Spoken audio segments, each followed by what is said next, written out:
The studio lights were blinding, almost too perfect New York City in all its polished illusion.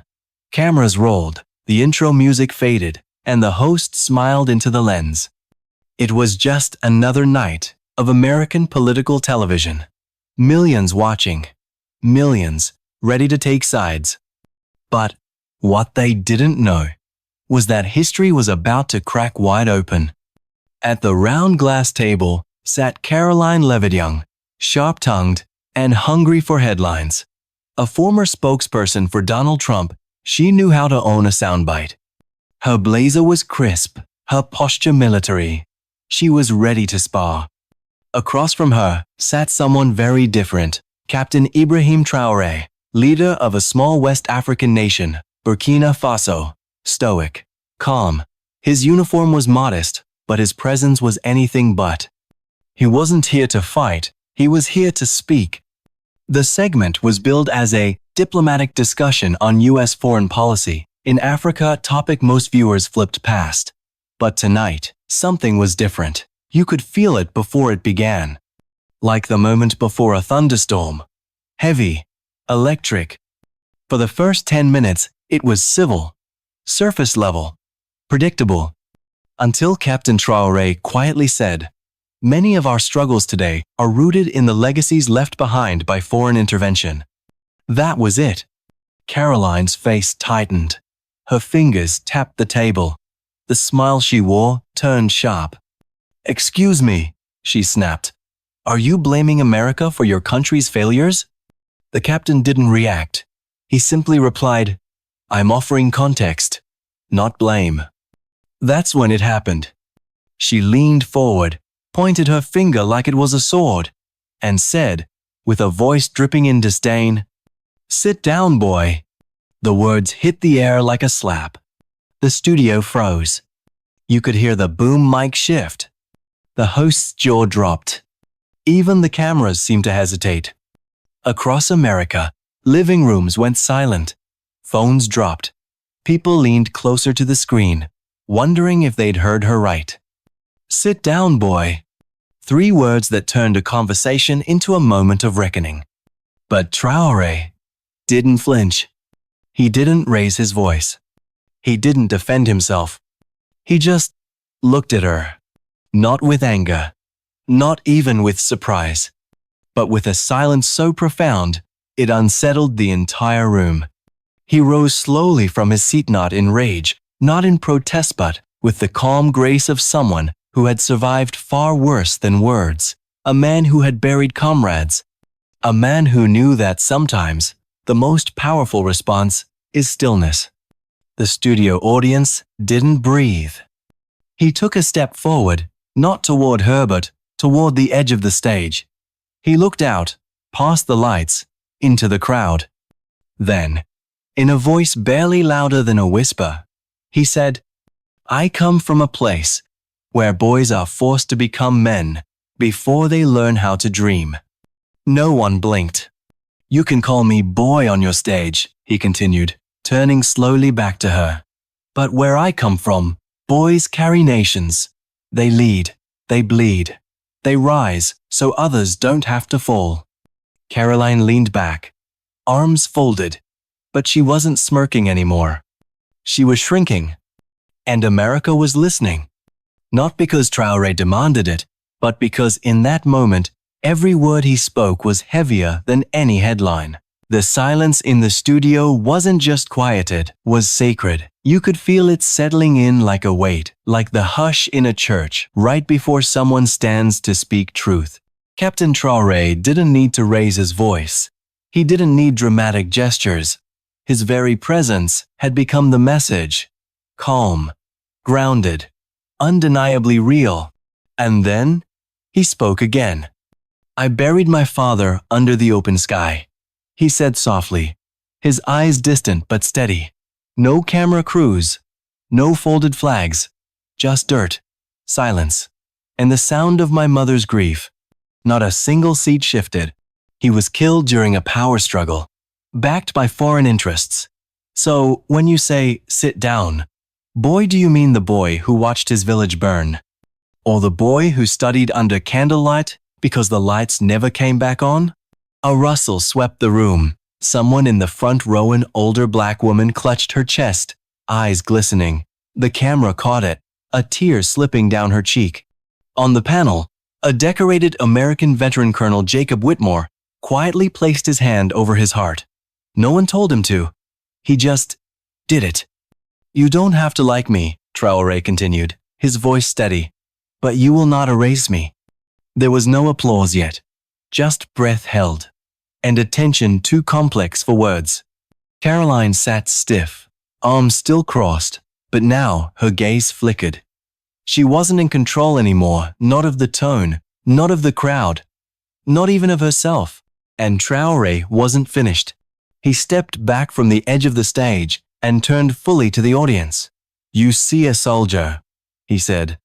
"But I was raised by a woman who worked with her bare hands. My mother sold firewood. She walked for miles in broken sandals so I could sit in a classroom. She skipped meals so I wouldn't feel hunger." His voice cracked, but not from weakness. From memory. The camera cut to Karoline. Her smirk was gone. Her face was blank, lost, uncertain. "She never told me to sit down," he said. "Even when she was in pain, she said, 'Stand up,' even when it hurt." A young girl in the front row whispered something to her father. The mic barely caught it. "He sounds like you." Traoré's eyes shimmered, but he didn't wipe the tears. He let them be. Real. Visible. Human. "So when someone like you," he said gently, turning back to Karoline, "calls me boy, you're not insulting me. You're insulting every mother who ever carried a nation on her back." A pause. A long one. Then, silence fell again.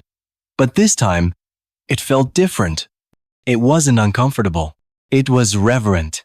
Even the host, normally polished and chatty, was visibly moved. His notes sat untouched. His voice gone. From a single insult, something far deeper had been born. The moment no longer belonged to television. It belonged to truth. At first, there was just one clap. From the back of the studio, a slow, deliberate sound. Then another, and another, until the room erupted not in polite applause, but in something deeper, a rising wave of respect. It wasn't about politics anymore. It was about presence, about pain, about hearing something real in a world that so often drowns in noise. Karoline sat frozen. She had started the show with control, firm in her convictions, sharp with her lines. But now her voice couldn't find footing.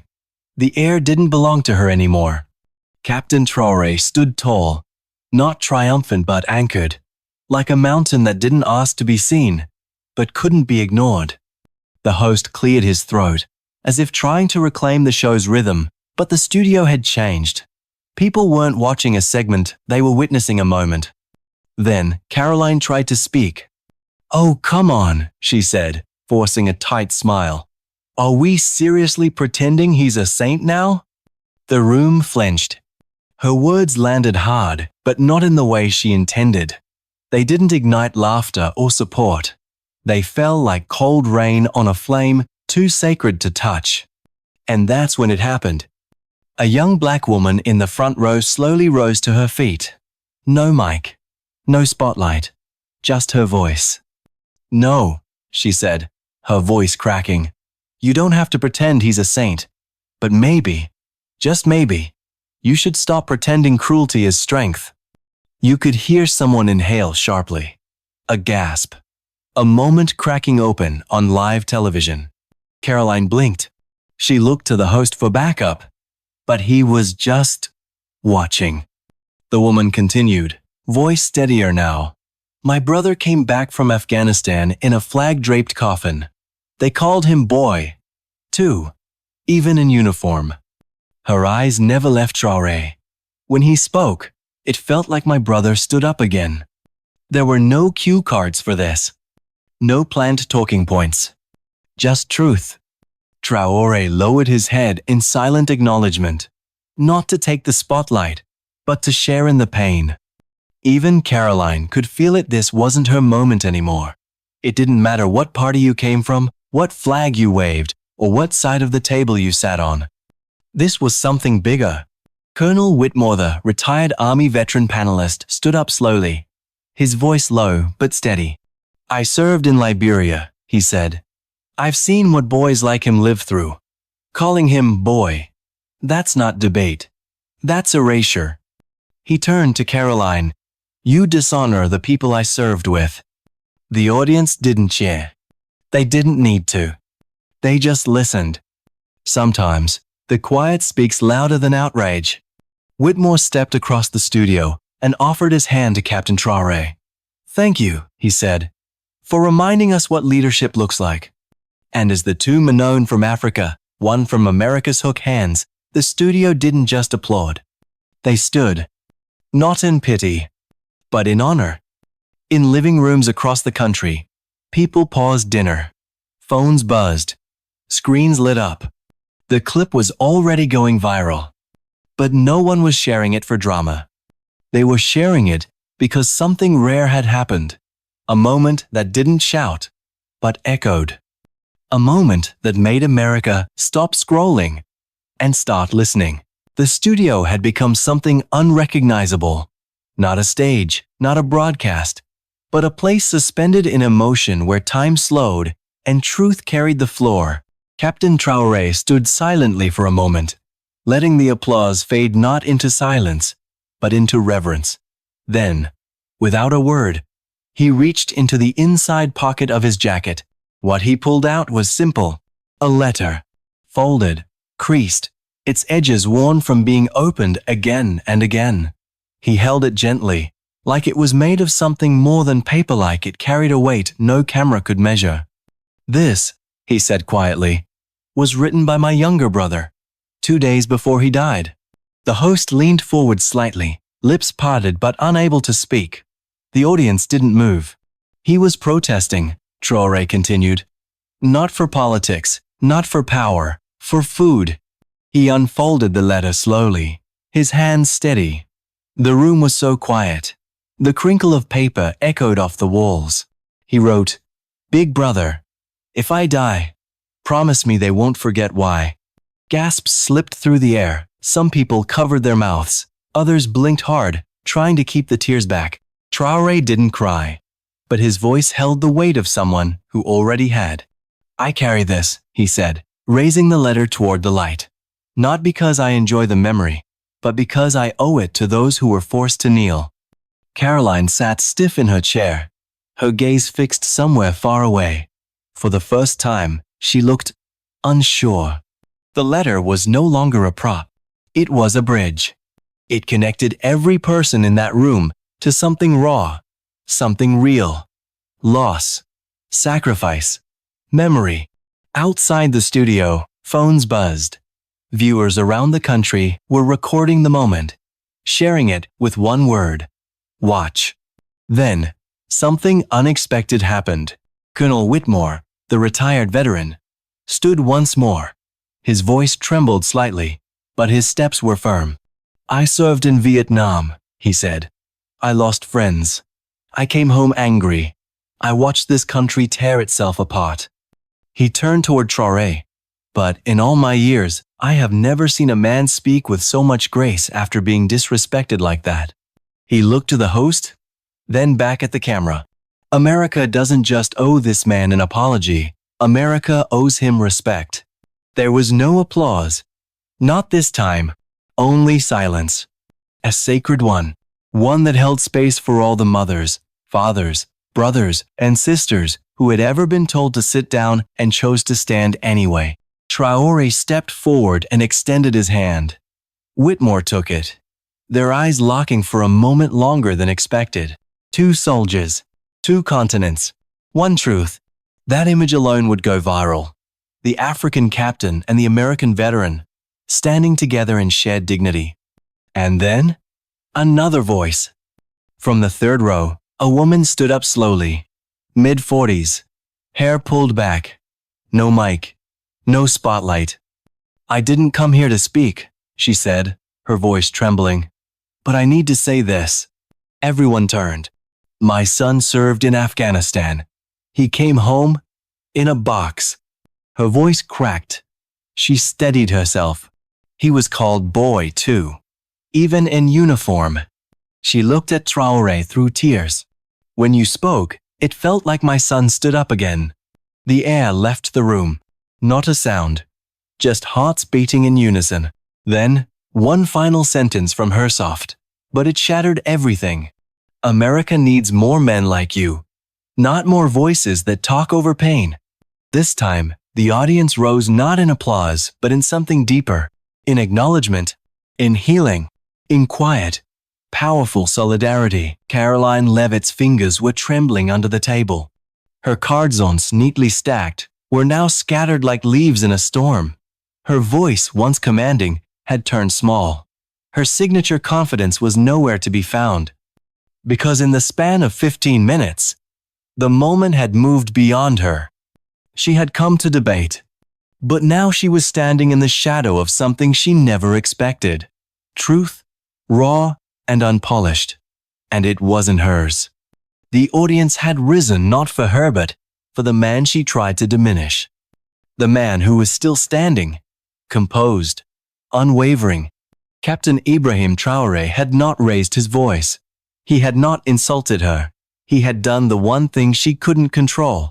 He had told the truth. And people had felt it. Karoline's breathing quickened. She looked around, searching for an ally, a life raft. But the host's face was still, watching. The crew behind the cameras didn't even blink. She tried to force a smirk, but it cracked at the corners. Then sharp, desperate Tesh broke the silence. Oh, come on, she snapped. Are we seriously going to pretend he's the hero now? What's next? We apologize for being Americans? The audience recoiled. A few gasps. A man in the second row shook his head. Someone whispered, "Don't." Traoré didn't flinch. He simply turned toward her. Eyes steady, voice calm. "It's not about sainthood," he said. "It's about humanity." That was the moment. The pivot. The words that stripped away every mask. Karoline opened her mouth again, but before she could speak, a voice rose from the crowd. It was the same young black woman from earlier, the one who had spoken of her brother. "No," she said, louder this time. "You don't have to apologize for being American, but maybe, just maybe, you should apologize for being cruel." Her voice cracked at the last word, and it wasn't an accusation. It was a wound. Live on national television. And Karoline knew it.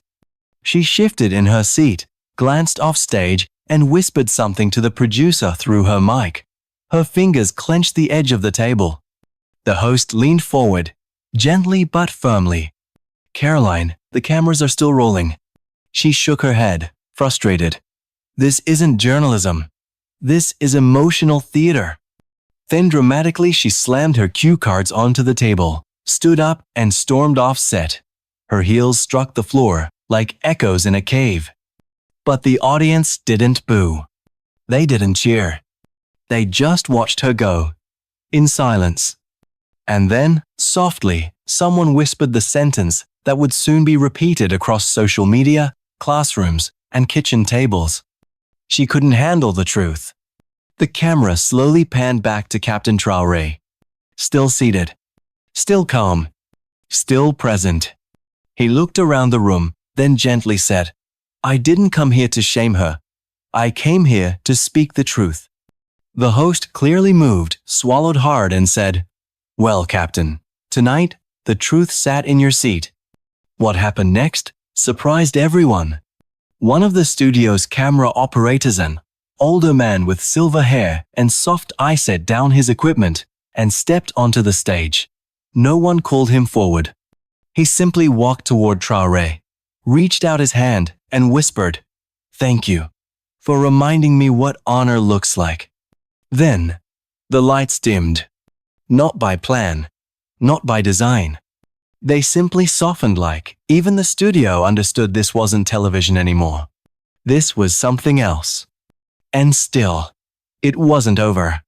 As the crew scrambled during an unscheduled break, the host received a note from production. He read it. His eyes widened slightly. "Captain Traoré," he said, glancing toward the monitor behind him. "We have a surprise guest." The screen lit up. There she was.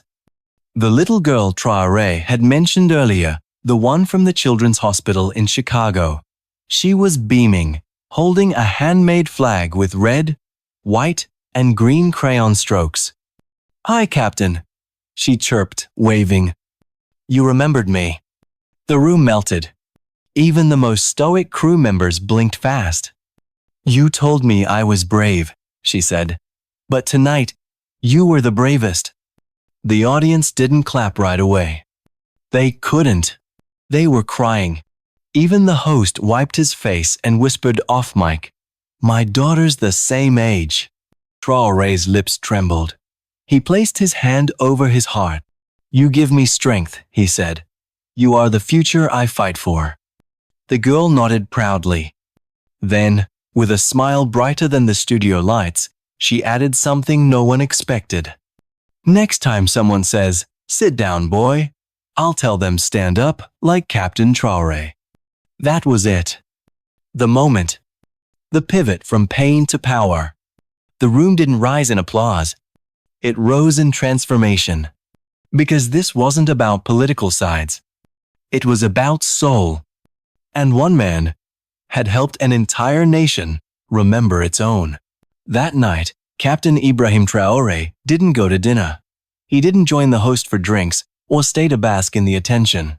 He returned to his hotel room in Washington, closed the door behind him, and sat quietly by the window. His phone had been buzzing nonstop. Calls from world leaders, messages from celebrities, journalists begging for follow-ups. His inbox flooded with thousands of emails, voicemails, tags, hashtags, but none of that made him pause. It was the envelope. A small hand-delivered letters lid under his hotel room door, marked with the seal of the National Civil Rights Museum in Memphis. He opened it with care. "Dear Captain Traoré, tonight you did not just speak for yourself. You spoke for every soul ever told to sit down, boy. We are preparing a permanent exhibition titled Dignity Under Fire. We would be honored to feature your words, your story, and the moment that changed the world. With deep respect, the board." He read it twice, maybe 3 times. Then, he whispered, "Not for me, for all of them." Outside his window, a small crowd had begun to gather, not with signs or protests, but with candles. They weren't shouting. They were just standing. In gratitude. Back at the studio, the producers didn't know what to do. The footage had gone viral in record time. Hashtags were trending worldwide. Schools were already planning to show the segment to students. Churches were rewriting sermons. Veterans groups were sharing clips. Mothers were posting stories. But the crew kept returning to the stage. To one chair. Traoré's. It wasn't flashy. It didn't have a plaque. But someone had quietly placed it center stage again after the broadcast ended. No one dared sit in it. No one even moved it. They just left it there. Because now, it meant something more. It meant presence. It meant pain transformed into power. It meant dignity that could not be denied. 1 week later, something surprising happened. Karoline Leavitt returned. No cameras. No makeup. No handlers. Just heralded a single folded piece of paper in her hand. She handed it to the show's producer and said, "Please give this to him." She didn't ask for airtime. She didn't ask for a rewrite of history. She left quietly, as if unsure she still had a place in the room. At a press conference 2 days later, Traoré opened the letter. I said, "Sit down, boy." And you stood taller than I've ever seen a man stand. I was wrong. I don't expect forgiveness. But I do hope your people and my daughter grow up in a world where they learn from your strength, not my ignorance. Karoline Leavitt. The room fell silent. Traoré looked up and said just 8 words. "We don't heal through silence, we heal through courage." And that was enough. From that day on, even his fiercest critics began to call him something new. The man who made America listen. Months passed. The headlines moved on. The news cycle shifted. But in that studio, one thing remained. The chair. Still there. Still empty. Not labeled. Not explained. But everyone knew. It wasn't just a seat. It was a reminder that one man, from a country few had heard of, walked into a storm and left behind a silence that spoke louder than any shout. And years later, when Captain Traoré stood at the podium of the United Nations, not to criticize, not to campaign, but simply to speak, he held something in his hand. A small drawing, an American flag, crayon-colored, held next to the flag of Burkina Faso, drawn by a little girl in a hospital room in Chicago. "She gave this to me," he said, holding it up for the world to see, "and told me I stood for something good." He looked into the camera, not angry, not triumphant, but still, deeply human. "Don't just clap," he said. "Change." And across the world, people did. One conversation at a time. One moment of listening at a time. One quiet revolution, born not from rage but from remembrance.